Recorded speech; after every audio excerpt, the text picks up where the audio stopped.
Nebuchadnezzar, the king of Babylon, shared a message to tell everyone who would listen about the wonderful things God had done for him. One night, Nebuchadnezzar had a frightening dream. He called for all the wise men in Babylon to explain what the dream meant, but they did not understand the dream.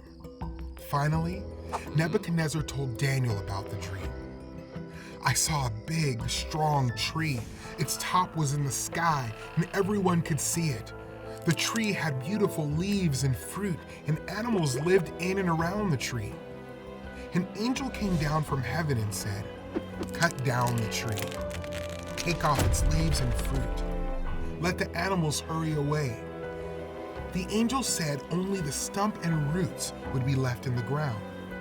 Then the angel said the tree's mind would change from a human's mind into an animal's mind. He said this would happen so that people would know God is ruler over human kingdoms. The dream frightened Daniel too, and he told King Nebuchadnezzar what it meant. "The tree is you," Daniel explained. "You are great and strong, and your greatness reaches the sky." Then Daniel said, "Like the tree was cut down, you will be driven away from people. Instead, you will live with wild animals and eat grass.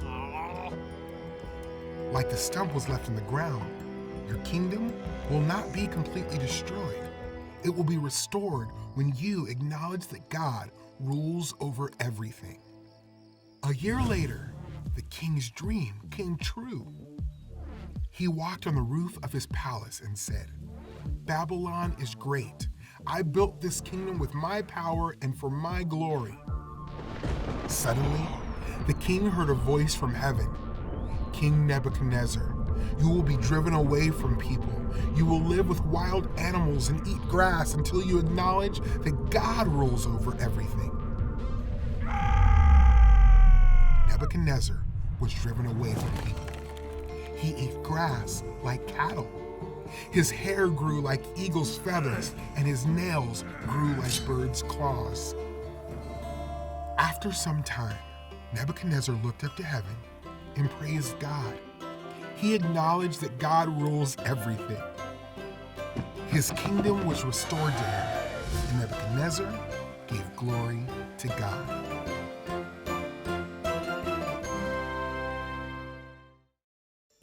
Pride steals God's glory. God humbled King Nebuchadnezzar so he could see that God alone deserves glory. Jesus is the King of Kings who humbled himself by coming to earth and dying on the cross. Jesus saves sinners so we can live for God's glory.